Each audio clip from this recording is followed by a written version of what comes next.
사랑하고 존경하는 농업인 여러분, 새해가 밝았습니다. 2024년 갑진년 청룡의 해에 서천군 농업인 여러분께 진심으로 감사를 드립니다. 지난 한 해 동안 여러분이 땀과 열정이 서천을 더욱 풍요롭게 만들었습니다.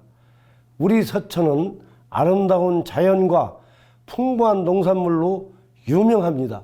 이 모든 것이 여러분의 손길에서 비롯된 것임을 잊지 않겠습니다. 새해에도 우리 농업이 더욱 발전하고 여러분의 노력이 결실을 맺기를 바랍니다. 농업은 단순한 생산 활동을 넘어 우리 문화와 전통을 이어가는 중요한 역할을 합니다. 여러분이 손에서 자란 농산물은 우리의 식탁을 넘어 서천의 자랑이 되고 있습니다. 이런 자부심을 갖고 올해도 서천 농업의 미래를 위해 함께 노력합시다. 정부와 서천군은 여러분이 겪는 어려움을 해결하고 더 나은 농업 환경을 조성하기 위해 최선을 다하겠습니다. 특히 타작물 재배 확대, 스마트팜 조성과 청년 농업인 육성으로 경쟁력 있는 농업 기반을 마련하겠습니다. 이어지는 2024년 새해 농업인 영상 강의가 여러분에게 풍년농사의 마중물이 되기를 바랍니다. 새해 복 많이 받으시고 올 한 해도 건강과 행복이 가득하시기를 바랍니다. 감사합니다. 서천군 농업인 화이팅!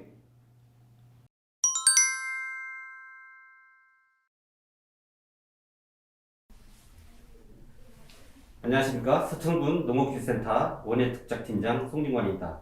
여러분, 이렇게 영상으로 뵙게 돼서 반갑고요. 자, 지난 한 해 고추농사 짓는데 상당히 어려움이 많았을 것 같습니다. 어떻게 보면 비와의 전쟁이라고 할 수 있는데요. 저희 지역도 연평균 강우량이 1370mm 정도 됩니다. 하지만 7월 한 달 강우량이 700mm로 거의 반전이 왔어요. 그러다 보니까 여러 가지 문제점이 많았습니다. 어제에 이어서 오늘 또 겨울비가 상당히 많이 내리는데요. 현재까지 70mm가 왔는데 한 100mm가 올 것 같습니다. 월동작물, 마늘양파 피해 없도록 배수 정비 등 사전에 대비를 하셔야겠습니다. 자, 지금부터 교육을 시작하겠습니다.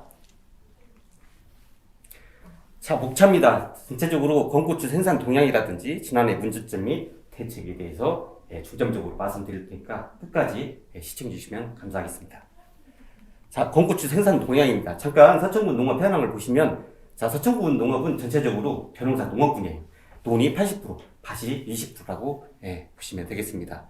자, 그럼 고추 재배 면적은 어떻게 됐느냐? 전국의 0.6%, 그 다음에 충남의 5.3% 규모가 되게 소소하지만 그래도는 밭작물 중에서는 소득이 가장 높은 그런 작목이다라고 보시면 되겠습니다. 자, 국내 건고추 재배 면적의 생산 동향에 대해서 말씀드리겠습니다. 보시다시피 해마다 재배 면적이 줄고 있어요. 작년도에는 그렇기보다는 단수가 높았지만 재배 면적이 적다 보니까 6만 톤 정도 생산됐다. 그렇게 보시면 되겠고, 평균 도매가 8, 9, 10 3개월치를 보시면 2020년도도 비가 많이 왔잖아요. 그러다 보니까 탄저병이 심해서 생산량이 줄기 때문에 17,000원까지 평균가 갔는데, 작년도 생산량이 줄었지만 그렇게 크게 단가가 높게 형성된 그런 한 해는 아니었다라고 볼 수 있겠습니다. 2인당 소비량은 갈수록 적어요. 그때가 2020년도 2.8kg인데 우리나라 국민이 5천만 명이라고 하면 한 14만 톤 정도 그렇게 먹는다고 보시면 되겠습니다. 근데 생산량은 6만 톤이니까 8만 톤은 다 수입해서 먹는다, 이렇게 보시면 되겠습니다.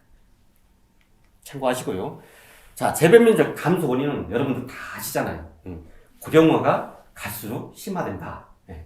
여기 보시면 2000년도, 2010년, 10년 단위로 조사를 해봤는데 20년 전보다는 2배씩 다 고령화가 가속화되고 있어요. 10년 사이에 33%가 늘었고, 이게 농촌의 현실이다 라고 보시면 되겠고, 기계화 맞아요. 벼농사는 99.3%가 기계화 됐는데 밭작물 전체적으로 63%밖에 안 됩니다. 특히나 고추는 48%밖에 안 돼요. 거기에 노동력 투입도 벼가 300평당 10시간이면 고추는 140시간이도 14배가 노동력이 많이 들어가는 그런 작물이다. 이렇게 보시면 되겠습니다. 다음에 생산비가 엄청나게 올랐잖아요. 이게 동전진흥청 농산물 소독자집에서 발췌한 건데 충남 시설고추 300평당 경영비, 농약비하고 인건비를 발췌한 거예요. 12년, 22년 보시면 10년 사이에 농약비는 4.2배가 늘었고 그 다음에 인건비는 2배가 지출이 많이 되고 있습니다. 그러다 보니까 전체적으로 이런 것 때문에 재배 면적이 감소되고 있어요. 내년도에 농업관측에서 전망을 했는데 각각 2.4%가 줄고 14.2%가 평년에 비해서 재배 면적이 감소한답니다. 이 14.2%가 적은 면적이 아니에요. 충남 재배 면적 1.4배가 내년도에 재배 면적이 준다고 보시면 되겠습니다. 해마다 충남 재배 면적만큼 재배 면적이 줄고 있다. 이런 이유 때문에 그렇게 보시면 되겠고 참고하시고요. 자, 지난해 문제점이 뭐고 거기에 대한 중점 대책은 무엇인지 한번 보겠습니다.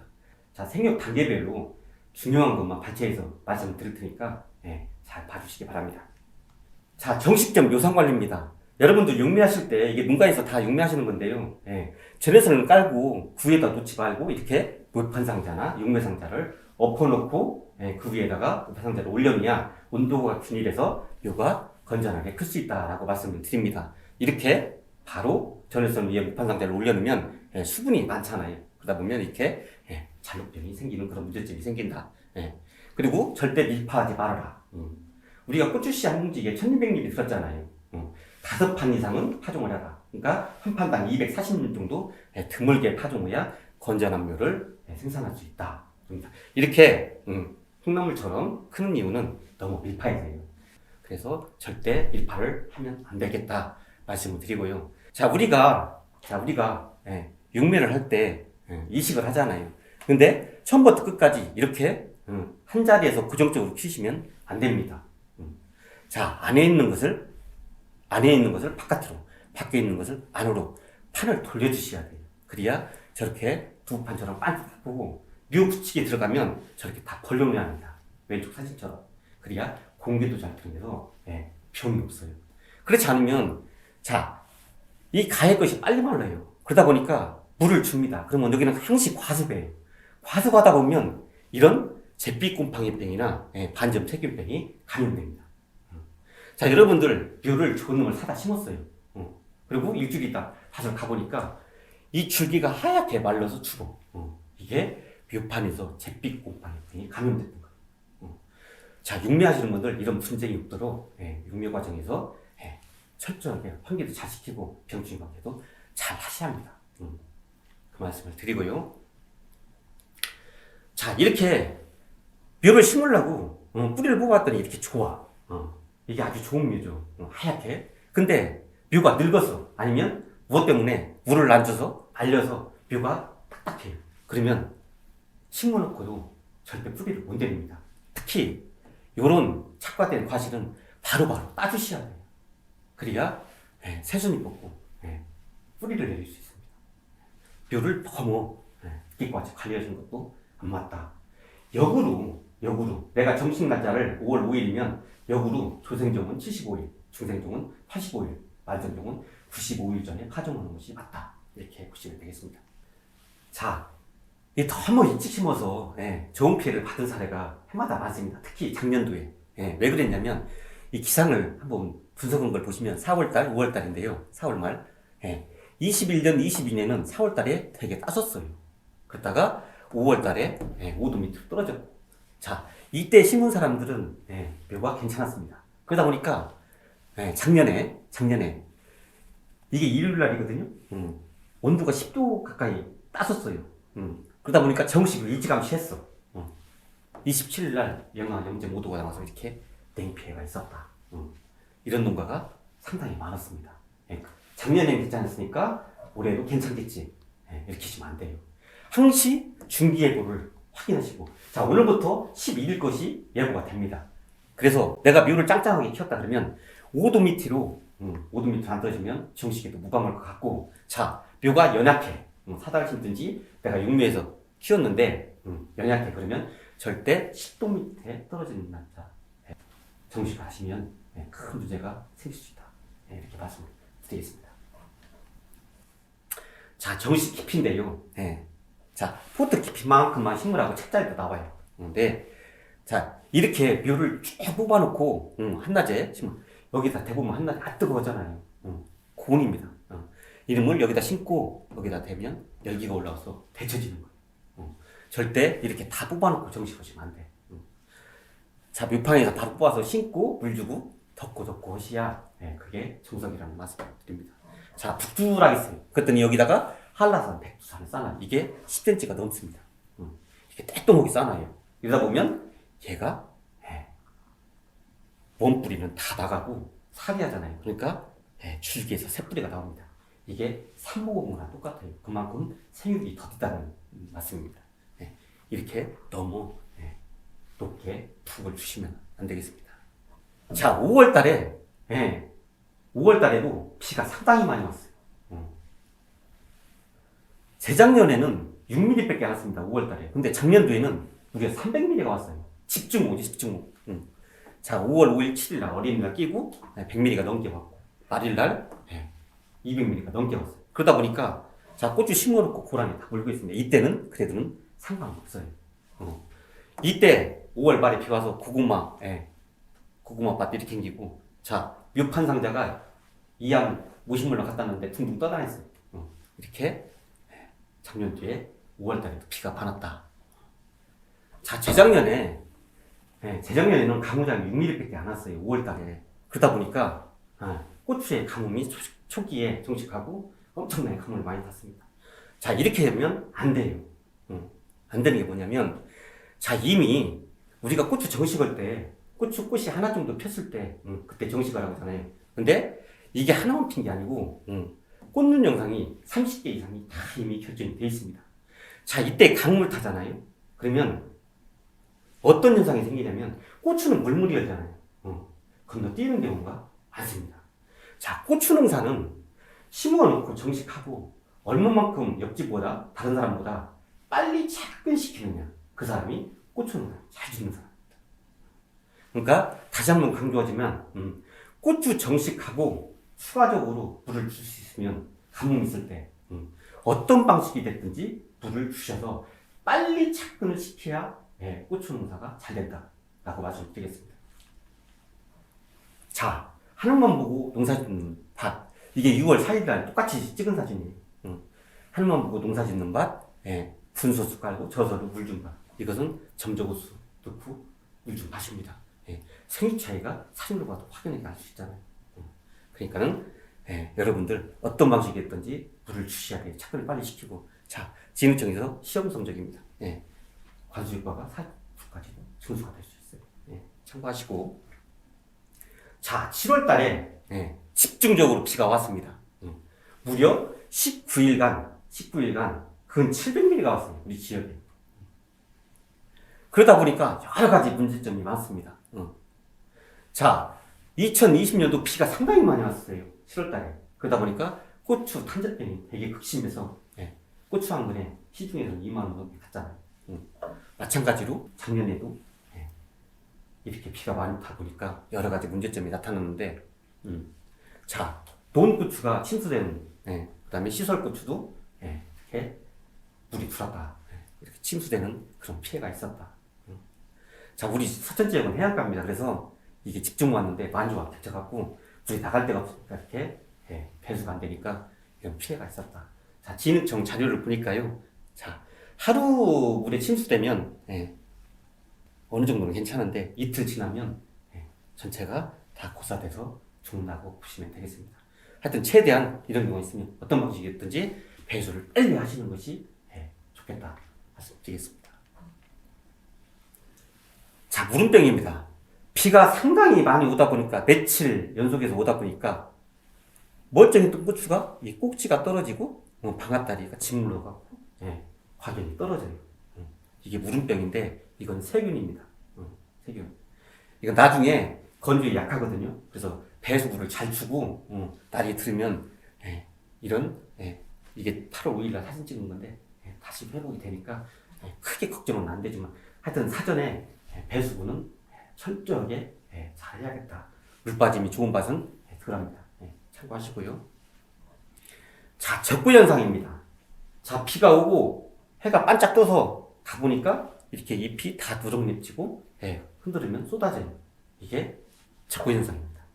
이건 병은 아니고 약해도 아니고 이렇게 물 빠짐이 나쁜 밭에 거기 기상을 한번 보시면 이때까지는 6월 23일까지는 6월달에 가물었어요. 그러다가 비가 오기 시작해서 쭉 오다가 3일간 연속 비가 오다가 온도가 해가 들고 온도가 30도까지 뛰었습니다. 그러다 보니까 이때 이런 적구 현상이 보이더라. 자, 장마철 스페로 인해서 뿌리 활력이 떨어졌을 때 양분결핍이에요. 양분결핍. 그래서 하여튼 이렇게 생기지 않도록 생기지 않도록 이건 유전적인 현상입니다. 이건 품종 간에도 차이가 많아요. 그러니까 이것은 큰 병은 아니니까 크게 걱정하시는 건 아니고 물 빠짐이 좋게 배수구 정비를 하시는 것이 좋겠다. 자, 이게 이런 피해가 없이 한데요. 저희 서천구는 벼농사가 80%라 했잖아요. 그러다 보니까 드론도 250대가 넘습니다. 이 앞에 고추밭인데요. 드론으로 약을 하다 보니까 이렇게 피해가 나요. 과실에도 이런 피해. 그러니까 이거 이웃 간에 분쟁이 있잖아요. 드론 가지신 분들 절대 고추밭 옆에든지 일반 밭작물 있을 때는 주의해서 살포를 해주셔야겠습니다. 자, 약해입니다. 이게 해마다 우리 이제 어르신들이 이런 실수를 많이 하시는데요. 이 제초제 피해입니다. 여러분들 농약 보관함에 거기에 제초는 제초제, 살충제는 살충제, 살균제 따로 해서 이런 실수가 없도록 하셔야겠습니다. 자, 이 경우는 농약을 했는데 이틀 있다 다시 가보니까 잎이 다 고사되고 이렇게 쏟아져요. 이건 약입니다. 여러분들 약을 타실 때 이런 분들이 계셔요. 그냥 농약통에 바로 약을 붓는. 액상수화제 이렇게 우유처럼 우유처럼 생긴 약 있잖아요. 쉽게 설명드리면 이런 약을 물을 집어넣고라도 쏟으면 바닥에 깔립니다. 잘 안 섞여요. 그게 원액이 나가서 이런 증상이 나오는 겁니다. 약체가. 이렇게 하시지 말고 양동이 같은지 별도 용기에 약을 하나씩 잘 희석해서 여기다가 붓는 것이 맞는 거다. 이런 것도 실수를 하시면 안 될 것 같아요. 자, 6월부터 9월까지 기상 분석을 해봤어요. 30도 이상 일수가 갈수록 늘어나요. 6월 달에 3일, 9월 달에 7일. 작년하고 동일한데 갈수록 6월 달, 7월 달 30도 이상 일수가 늘어난다. 이 얘기는 뭔 얘기예요? 여름이 빨리 찾아오고 늦게까지도 30도가 유지된다. 그러면 이런 충 같은 해충이 번성을 하고 이렇게 생리장애가 많이 나타난다. 자, 30도 이상이 되면 고추는 이 꽃가루가 비정상으로 돼요. 그래서 착과가 안 됩니다. 40도가 넘어가면 이런 생리장애, 칼슘결핍이라든지 이런 일소가가 생겨요. 50도가 넘어가면 순이 멎어버리고 생장점이 고사됩니다. 앞으로 계속 지구온난화에서 이게 온도가 올라갈 거다. 앞으로 9월달 온도 이것을 예의주시해야 할 것 같아요. 하여튼 이런 갈수록 해충이나 생리장애는 많이 나타날 거라고 보시면 되겠습니다. 자, 저희 지역도 마찬가지, 다른 지역도 마찬가지지만 관찰부를 운영할 거예요. 저희들이 6월 20일 날 5차 조사를 하고 분석을 해보니까 그러니까 작년이죠. 재작년하고 비교를 하니까 총체벌은 1.5배가 많고 6월 21일 날 담배난방은 2배, 온실가스는 2.5배가 많다. 이렇게 됐어요. 저희들이 이렇게 나오면 이게 심각성이 있는 거예요. 그래서 지역 신문에 이렇게 됩니다. 서천군 총체벌 밀도가 급증했으니 초기 적극 방제를 당부한다. 탄저병이 생겼으니까 빨리 서둘러서 방제를 해라. 예방적으로 이렇게 신문을 냅니다. 여러분들 신문 내면 이때쯤이면 당연히 나오는 거 아니야? 이렇게 하시지 말고 심각성이 있기 때문에 여러분들한테 알려드리는 거예요. 문자도 전송하고 그러잖아요. 안에서. 그러면 그냥 보시고 이렇게 신문을 적어놓지 말고 밭으로 가셔서 관찰을 하셔야 돼요. 내 고추가 진짜 총체벌레가 많은지 탄저병이 걸렸는지 보시고 뭔가가 문제 있으면 저희들한테 전화를 하시든지 어떤 조치를 취하셔야 돼요. 심각성이 있기 때문에 이렇게 농업기술센터 이런 데에서 여러분들한테 문자도 알리고 지역 신문도 되고 빨리 알려드리는 겁니다. 왜? 피해를 최소화하는 말씀을 드리고요. 자, 칼라병, 총체벌레가 작년에 비해서 6월 20일 날 6.5배가 증가됐다라고 했어요. 자, 총체벌레가 증가한다는 것은 곧 바이러스도 많이 발생되고 증가한다. 그 얘기잖아요. 자, 여러분들 대부분 이제 꽃 속에 많이 들었다고 알고 계신데, 잎을 보셔도 알아요. 나는 눈이 침침해서 잘 안 보여 그러면 잎을 보셔도 압니다. 이 신초를 집어넣으면 나중에 잎이 전개되면서 한쪽이 찌글거리든지 이렇게 양쪽이 이렇게 찌글거려요. 그러면 총체벌레가 흙집에서 그렇구나. 총체벌레가 많네. 빨리 약을 해야지. 그리고 방제를 하셔야 돼. 그 말씀이고 이것은 시설 고추, 노지고추. 그냥 걸린 거 바로바로 뽑아서 버리라 해도 아까서 못 꺾잖아요. 그러면 나중에 이렇게 전형적인 과실이 상품까지가 전혀 없잖아요.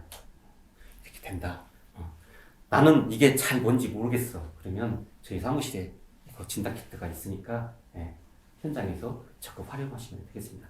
여러분들 코로나 검사 많이 했잖아요. 둘을 나오면 감염된 거니까 많이 이용을 해주시고, 자, 칼라병이 보이든지 아니면 총체벌레 밀도가 되게 많아요. 농업기술센터에서 나와서 현장에서 내 고추밭을 보더니 총체벌레 밀도가 상당히 많네요. 그럼 우리 농가 여러분들 마음이 급해지잖아요. 그러니까 오늘도 약하고 내일도 약하고 계속 연속해서 약을 합니다. 그렇게 하시지 마시고 알기간, 토양에서 번데기간 이걸 감안해서 3에서 5일 간격으로 약을 하시는 것이 어떤 효과적인 것이다 라고 말씀드리고요. 약을 할 때 자, 고추꽃도 낮에는 펴지고 저녁에는 오므라듭니다. 자, 대부분 고추 속에 많이 들었다고 생각을 하시잖아요. 알고 계시고. 그러면 고추꽃이 벌어질 때 약을 하잖아요. 아침에 벌어지면 약을 하고 저녁에 해화되기 전에 아래에서 위로 약을 하시는 것이 약효가 좋다라고 말씀드리겠습니다. 자, 총체벌레는 어렸을 때 완벽하게 잡아놓으려고 노력을 하셔야 돼요. 나중에 특히나 하우스 같은데 이런데 손목이 돼서 방지를 하면 약이 잘 안 들어가잖아요. 절대 잡을 수 없습니다. 그러니까 어렸을 때 완벽하게 방제를 하시는 것이 중요하다. 특히나 내 밥만 자르지 말고 밭둑 주변까지도 철두철미하게 방제를 사전에 해야 한다. 그 말씀 드리겠습니다. 자, 작년도에도 담배나무 피해가 상당히 많았습니다. 담배나무. 자, 전년에 비해서 2배가 증가됐다고 했는데, 자, 여러분들, 이게 번데기로 땅속에서 월동하거든요. 이게 책 잡으면 6월, 하순, 7월, 이렇게 해서 3차례에서 번성이라고 하는데, 안 그렇습니다. 여러분들, 고추, 겨순 따라가면, 첫째 방앗달이 열린 고추도 다 군용 뚫어놨어요. 자, 4월달 온도가 따숩습니다. 그래서 일찍 부화해요. 그러니까 초기부터, 정식하고 초기부터 담배나무가 물려야 맞다는 얘기입니다. 자, 보통 한 마리가 3-4개 먹는데 좋은 놈만 골라서 10개까지 먹어요. 나비 한 마리가 700마리까지 알을 깐다는데 이것이 먹기 시작하면 특히 시설하우스에서 큰 문제거리로 되니까 피해가 없도록 사전에 방제를 잘 하셔야 돼요. 자, 내 하우스에 담배나무가 많이 먹었어. 그러면 가급적 아침부터는 저녁에 활동이 많으니까요. 저녁에 식물적에 약을 하시는 것이 약효가 좋다라고 말씀드리겠습니다. 자, 저희 지역에 고추 흰 비단병이 작년도에 처음 발견됐는데요. 몇 집이 발견됐는데 이게 한번 감염되면 방제가 어렵습니다. 방제가 자, 보시면 여기 지제부에 하얗게 솜털처럼 생겼어요. 뿌리를 뽑아봐도 이렇게 하얗게 병균이 있습니다. 이것은 전염이 되게 많아요. 농기계를 통해서도 이 밭에서 노타리를 하고 다른 밭에 가서 노타리를 하면 다른 밭도 감염이 된다. 그렇습니다. 자, 이것이 시리에서 포자가 성숙되면 이렇게 배추씨처럼 생겨요. 이것은 밭에 어떤 역병처럼 쭉 물 타고 스윙성으로 물 타고 죽는 게 아니고 청국병처럼 군데군데 발생됩니다. 지제부를 이렇게 봐서 하얀 곰팡이가 있으면 이건 힘이 필요한 병이다 라고 생각하시면 돼요. 자, 이런 밭은 페부코나졸이나 헥사코나졸 이런 입제 같은 거 토양 도탈할 때 넣으시고, 만약에 걸렸으면 뽑아내고 거기에 전용약제를 100cc 정도 부숴줘야 돼요. 그렇게 예방을 하시면 되겠습니다. 자, 탄저병입니다. 작년도에 탄저병이 되게 심했잖아요. 자, 기상을 보시면 저희지요. 7월 달에 아까도 말씀드렸지만 19일간 근 700mm가 왔어요. 계속 비가 왔습니다. 그러니까 그때 탄저병이 감염됐고, 자, 그 뒤로 8월 중순에서 9월 상순까지 기상이 되게 좋았어요. 그러다 보니까 득고추도 많이 달렸습니다. 잘 키우면 좋겠는데 9월 중순 13일에서 16일간 5일간 200mm가 계속 꾸준하게 또 늦장만 마냥 왔어요. 그러다 보니까 이때 탄저병이 전체적으로 다 확산돼서 추석 안에 고추 농사를 포기한 그런 농가가 되게 많았다. 1차 전염은 어디서 놀러 오고 중국에서 비례되고 오는 건 아닙니다. 1차 전염은 항시 내 밭에 있어요. 내 밭에. 작년도 탄저병 걸린 밭을 지금까지 이렇게 놔둔 농가들이 되게 많습니다. 이렇게 지면 안 돼요. 1cm만 돼도 이렇게 포자가 활성되어 있다고 하잖아요. 99.9%는 비바람에 의해서 고온 다섯발 때, 장마기 때. 자, 우리가 공중에 떠다니는 탄저병 포자수를 세봤어요. 맑은 날은 한 개인데 비 오는 날은 쉬운 4개가 떠다닌다. 99.9%는 장마 때 비바람에 의해서 전파된다. 그렇게 보시면 되겠습니다. 항시 1차 전염은 내 밭에 있다. 이렇게 생각하시면 되겠고.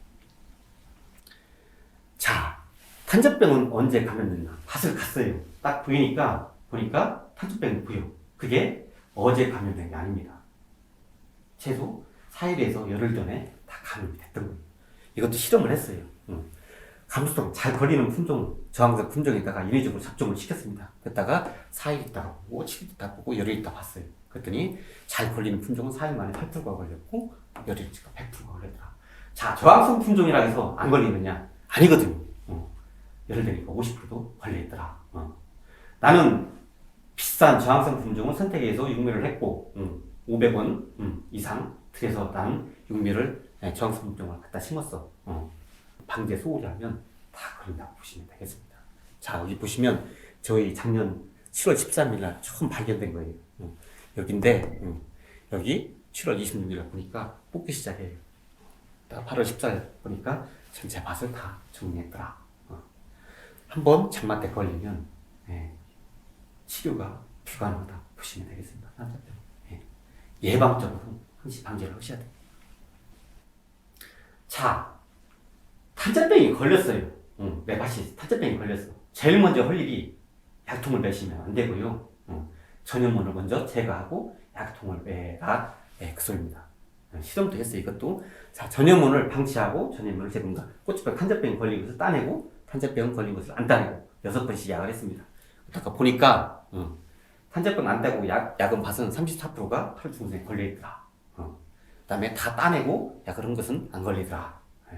그걸 실험으로 나온 겁니다. 그러니까 여러분들 이렇게 탄저병 병반이 보이면 바로 따고 약을 하셔야 맞다는 순서가. 참고하시고요.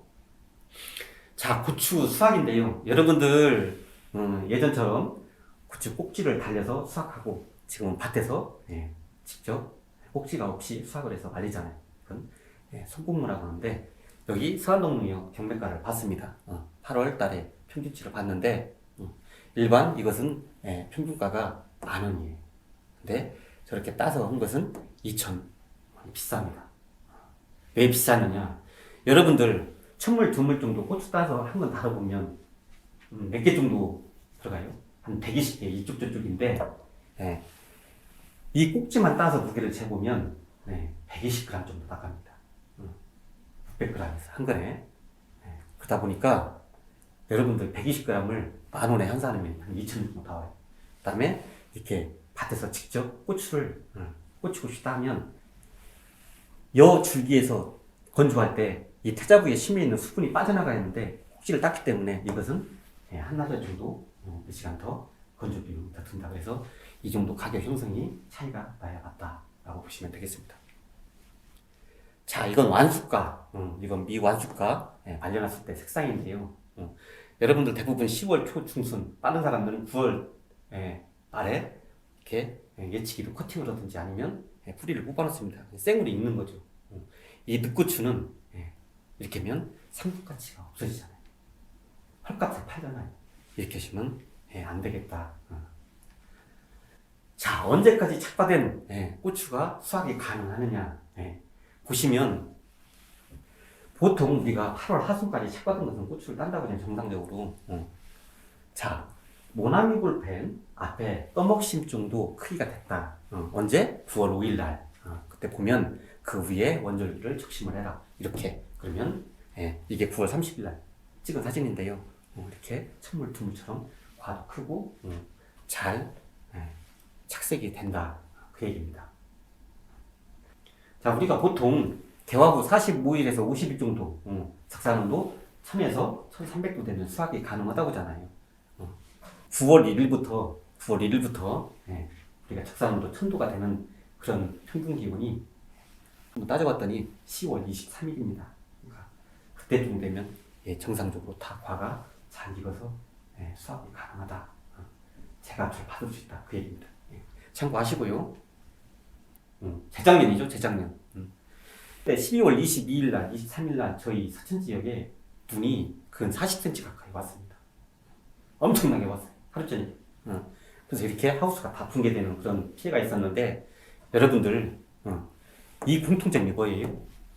이건 규격하우스로 다친 겁니다. 제대로. 근데 다 무너졌어요. 이 공통점이 차광망입니다. 차광망. 작업장이 됐든지 특히 벼 육매하시는 분들 이런 분들 이 차광망은 겨울 들기 전에 다 걷으셔야 돼요. 바로 올려놓든지. 이게 눈이 안 내려갑니다. 그래서 이런 피해가 있었고 일반 비규격 하우스 있잖아요. 집 앞에서 이제 여러분들 창고의 형태나 아니면 저기 고추 육류장으로 쓰는 이런 것은 무너질 것 같으면 이렇게 하우스를 눈을 긁어 내리든지 아니면 지지대를 세워서 무너지지 않도록 하셔야 합니다. 이게 내 재산이잖아요. 금년도에도 눈이 많이 집중적으로 올 때가 있을 것 같습니다. 날이 변화무쌍하기 때문에 자 이런 피해가 없도록 사전에 대비를 하셔야겠습니다. 자 이상으로 중요한 것만 몇 가지 바치해서 말씀드렸는데요. 여러분들 끝까지 결정해 주셔서 감사하고 같은 농사 짓는데 다소나마 도움이 됐으면 좋겠습니다. 이상 강의를 마치겠습니다.